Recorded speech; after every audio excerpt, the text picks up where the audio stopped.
What is going on, YouTube? This is Jim back with another video, a video I never thought I would be doing. I'm so excited to be doing it. As you can see, I am standing before you today. I believe this is the first video I've ever done completely standing. It's because I am so excited and so animated to finally be talking about this. My friend Brent, the guy who has hated PlayStation for all 8 years I've known him, has finally seen the light and said, you know what, Jim? Maybe, just maybe, I want to get in to see those PlayStation 4 games. Can you tell me about your favorite PlayStation 4 titles? So this video serves specifically for him because I've handpicked ones that I know he's going to like, but it's also for anybody else who does not yet have a PlayStation 4. There are still amazing stories to be had that are PlayStation console exclusives that you could pick up for your PlayStation 4 today. I brought props with me. I went through the vault. I handpicked out meticulously each and every title, looked at it, thought about it, dissected it in my head, verified that it was on PlayStation 4. Without further ado, we're going to start the list. Now, I'm going to tell you there is no order, with the exception of the very last game that I'm going to talk about. I even threw in some honorable mentions for maybe people who are curious about some of the other games that PlayStation has to offer. Without further ado, we are going to get started with this gem right here. Now, this is my PlayStation 3 copy of Uncharted Drake's Fortune. This is by Naughty Dog, and let me tell you, once you have played Uncharted, we have Uncharted 1, we have Uncharted 2. Now, Uncharted 2 is called Among Thieves. We have Uncharted 3, Drake's Deception, and ultimately, now this one is on PlayStation 4, this is Uncharted 4, A Thief's End. These three are part of the Nathan Drake collection, which is a remastered 1080 60 frame a second experience of the original three. Nostalgia is a crazy drug because that's how I remember them. I know that they weren't. These games collectively define so much of action-adventure games today. The way Nathan Drake starts in the first game to what his fate ultimately is in the end of the last game. No spoilers. I can tell you guys this was such a captivating adventure. You meet Elena, you meet Sully, you eventually meet his brother. You go into his family past, you go into world events, you fight ancient beings, ancient like ghosts and mummies, and uncover the secrets of archaeology that you never really thought you would see before. And I know a lot of people say that the new Tomb Raider games are good, and I'm just finishing up Tomb Raider 2, the remastered one, the remake one, not the original Lara Croft one. This is the Rise of the Tomb Raider. And as fun as Square Enix has made those action-adventure games, they do not hold a candle to the amazing gameplay and narrative that comes in this collection. And I have to tell you guys, Naughty Dog is definitely one of the most beloved game studios, and they really got their marking. Yes, they did some of those old cartoon shooters that we remember so well, but this is when they grew up, and this is when games grew up. I would argue that this series has pushed game narrative more than anything in the last 20 or so years, with maybe the exception of Final Fantasy VII, with the tone that it had, with the twist ending of who Cloud really was, and the ultimate evil that we saw. But it's in this series that we start to see and develop and grow with characters over games, very complex narratives, characters who leave, characters who return, characters who die, that have an emotional impact on a player. And I've really yet to experience another franchise that has done so well as this. This definitely is an absolute home run. You must pick this up. All right. Sticking with Naughty Dog, we have The Last of Us. Now, what Uncharted did to archaeology / Indiana Jones-esque adventures, The Last of Us has done with post-apocalyptic society. And if you do not cry at all once during this game, and I don't know if you can tell by my camera or not, I am trying not to cry because I am just flooded with emotion seeing this box in front of me, just the box. This is also remastered on PlayStation 4. Again, I have the old PlayStation 3 copy. If you do not get emotional at Joel and Ellie's story and what happens to them and what happens to Tess and what happens to society and his daughter, I don't know if you're a human being, because this is some of the most emotional, raw storytelling I have ever witnessed in a game. Not only that, but the gameplay is absolutely phenomenal. The fact that Ellie in the entire game is a NPC who follows Joel, the player character, around and does so seamlessly is absolutely fascinating. You know, there's a lot of games where there's stealth elements where you have an NPC following you and they clip through the walls, or they run right in front of an enemy, but the enemy doesn't notice them because they weren't supposed to. That does not happen in this game. And Ellie is a living, breathing player 2 that follows you on your adventure, who trusts unconditionally in Joel. And Joel, what Joel does to her and for her and by her is absolutely riveting. And this is an amazing game. This also pushes narratives in ways that I never thought I would feel. And again, you will cry playing this game, I guarantee it. Moving over to another PlayStation 3 box that I have. This is actually a greatest hits, but this is on PlayStation 4. This game is called Heavy Rain. Now, this is by the guys over at Quantic Dream. Now, let me tell you something about this game. I'm just looking at the box to kind of just remember. Ah, yes, the Origami Killer, okay? The Origami Killer. Who is the Origami Killer? Well, I'm not going to tell you because that'd be a spoiler, but you're going to play as 4 different characters in a very heavy narrative game. About one of the characters has a son who goes missing, and it's him and the other characters in the game. Their stories, while they don't appear to be connected, turn out to be very connected towards the end of the game. If you fail with any of the 4 characters, if they die, if they get arrested, if something happens to them, the story goes on. There's a lot of different endings in this game, and there is a true ending if you successfully navigate all the characters to the end. But some of the fun is never rewinding and never stopping and never pausing, and just accepting that maybe you screwed up, and as a result, your character is going to jail, or your character is going to lose in a fist fight and die. And that part of the narrative is lost to you. And when you get to the very end to finally uncover the mystery of the Origami Killer and understand who is exactly behind everything. Did I say Origami Killer? I might have said Zodiac Killer. I don't remember. I'm so excited. The Origami Killer, okay? There's a little origami bird on the title here. To figure out who the Origami Killer is, if you have all the characters at the end who come together, it's much more clear than if you have only 2 or 3 or maybe even 1 left. But what a narrative that this game sells. It's only a story that can be told via video games. And it's a story that I feel like they tried to emulate so many times on so many other platforms, but they absolutely got this one right. This is Heavy Rain. I highly recommend you pick this one up.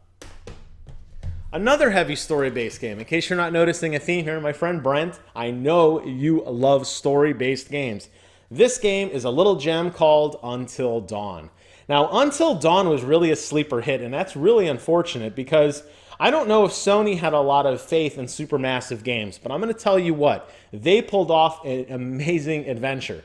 And it's totally chock full of famous actors and actresses who play out these really elaborate parts in what is best described as a pseudo Friday the 13th adventure. Again, just like with Heavy Rain, characters will die. You will make choices that will influence your characters and other characters. And you will start to see the stories intertwine. And if you do something for a character, let's say you're running down a hallway and you see a gun, okay? And you pick up the gun and you carry it around.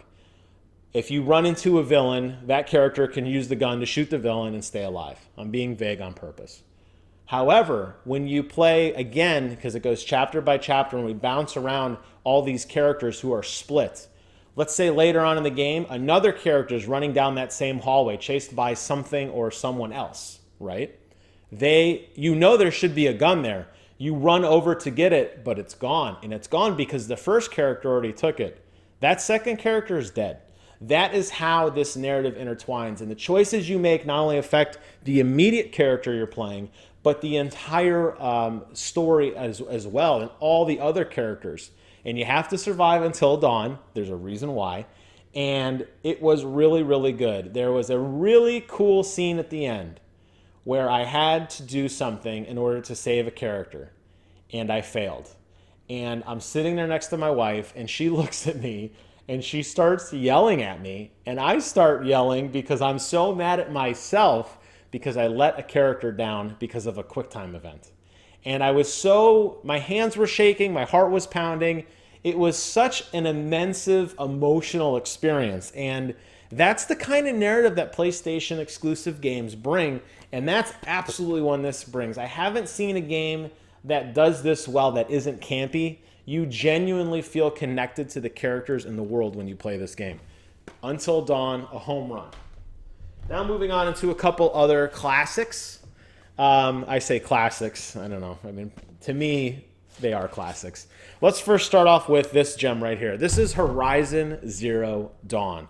Now, Horizon Zero Dawn, new face of the company. It's been made very clear by Sony executives that after Uncharted 4, A Thief's End, Nathan Drake's story is over. Aloy is now the new mascot of Sony, and I would be shocked if we did not see something for her at this year's E3. Aloy's story is very riveting. I know you've seen this one, Brent, particularly in HDR. If you don't have an HDR television, that's not going to set you back. The visuals are still great. What's fun about this game, although I say it's mediocre at the open world exploration, the combat is kind of okay. It's not the best you've ever had. It's the background of why this world is the way it is. And the cast and the blending of old with new, of cavemen with computers. There's a reason why the world is the way it is. And it's very readily apparent early on that Aloy is living in our world, but that the humanity and the society that we know it is gone.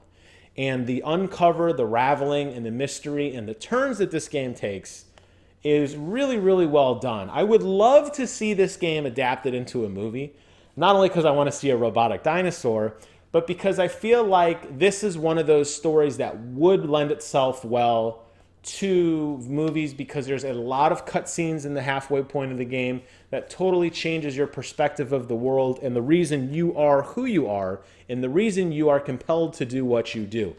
Horizon Zero Dawn, amazing game. The DLC I haven't played quite yet. I'll get to it eventually. You don't need the DLC to enjoy this. This is an absolute standalone hit on its own. I save the best for last.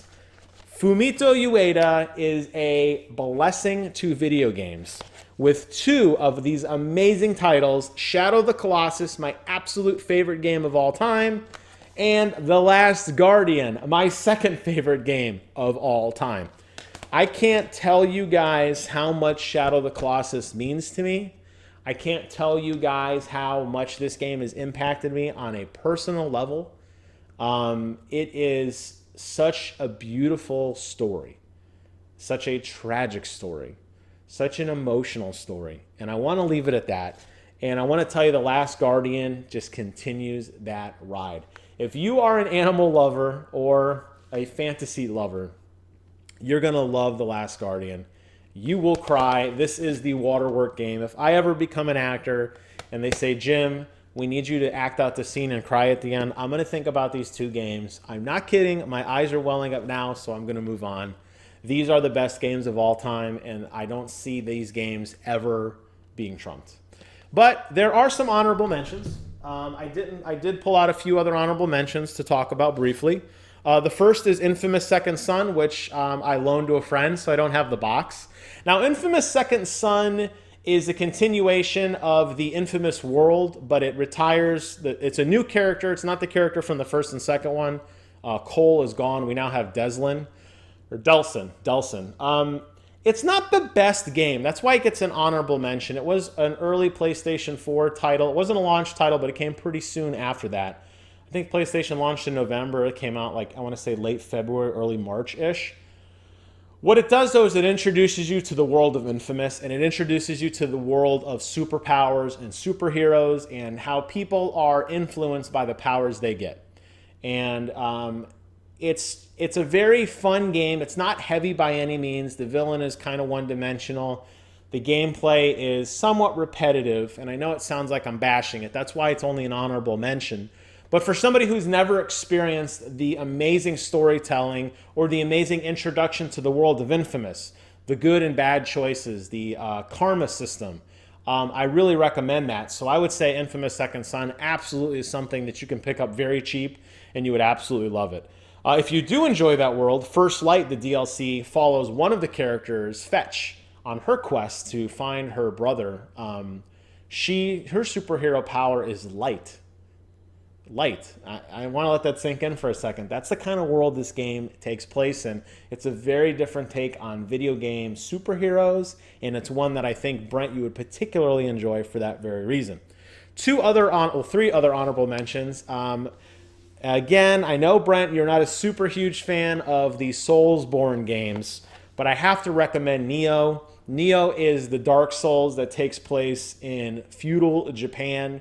You're fighting demons and mythical beasts from way back when. It takes place around 1600s, the fall of like the samurai era. You play as William, one of the last samurai, who's kind of working his way through this world to kind of understand what is going on and mostly to stay alive. Really, really fun game. I don't have this one either. It's also loaned out to a friend. Bloodborne, you've heard me talk about it. It is such an amazing introduction into the Dark Souls world. These larger-than-life, beautifully animated, intense boss battles. Very gory, very bloody, very dark. What Diablo wanted to be but was afraid to be, that is what Bloodborne is, and it pushes the boundaries so far. And I'll end it with a happy game, Ratchet & Clank. Now, Ratchet & Clank by Insomniac Studios, you may know them. They may or may not be working on one of the greatest games that's probably going to come out this year. Insomniac made Ratchet & Clank years ago, and they remastered it for the PlayStation 4. It's a reimagining of kind of the original story. It takes hints from the old game and rolls them with the new. There are a lot of, I'm going to call these cartoon shooters. I alluded to it earlier with Naughty Dog and like the Jak and Daxter series, for example. Ratchet & Clank to me is the one that's the funniest. It's the most vibrant colors. It's the most rewarding to play. You know, Xbox has tried to emulate this with Super Lucky's Tale. Xbox has tried to emulate this with other cartoony-like platform games. But this is the OG, this is the original one that started it all, in my opinion. It's got comedy, it's got drama, it's got goofy weapons. You can turn enemies into pixels and smash them and they explode. Lots of funny weapons. It's got Quark, who should have his own movie, really. I mean, what is a stereotypical Disney anti-hero that is Quark? Captain Quark, of course, the captain of the Space Marines, or the Space Avengers. I don't know what they're saying down here. I think they're just Space Marines. It doesn't really matter. It's a fun, goofy game. So I'm going to end my list on this. Brent, I am so excited. I'm just telling you, from one man to another, I'm so excited that you've even dabbled in thinking about buying a PlayStation 4. All these games and more, you can absolutely borrow. The only condition is all the ones I didn't mention that are remastered, you could buy them and give them back to me. How about that? But even if you don't, that's okay. I know you're going to have fun with these. You are a story-driven guy. You love deep narratives, and these games that I've picked out for you meticulously among my vault of games are ones that will really make you reanalyze all future games. And in that sense, I almost want to caution you that when you play these games, you can't go back. And you will play the next the next Tomb Raider, the Shadow of the Tomb Raider game that comes out at the end of the year, and you'll hype up how great Assassin's Creed Origins is, and you'll talk about some of these other, I don't want to say cookie cutter, but some of these more open world adventure games that have some sort of narrative to them. These games will ruin that forever, and you can't go back. But there's such a treat, there's such an adventure, such an experience that you have to see for yourself. And I'm very excited you are going to partake on one of the greatest adventures. My only request is, and I mentioned this to you today, but I want to say it now for all the tens of people that will eventually watch this video. I want to be there when you're opening your console, and I want to be there when you play your first game, whichever one it is. I just want to watch your reaction. Maybe I'll record it. Maybe I'll narrate it to you. I just want to see what you think about it, because these games will take you to a place that Xbox cannot. And with that, I want to thank you guys so much for watching. Hope you enjoyed my little trip down memory lane. Maybe you learned a thing or two about some of the best PlayStation 4 exclusives that have ever graced this planet. I haven't even mentioned the ones that I don't have yet, like Days Gone and Spider-Man and God of War and Detroit Become Human. And I'm sure we're going to see more coming out soon. But until then, I want to thank you guys so much for watching. Get out there and remember, PlayStation is the greatest place to play. And until next time, I will see you guys on the other side.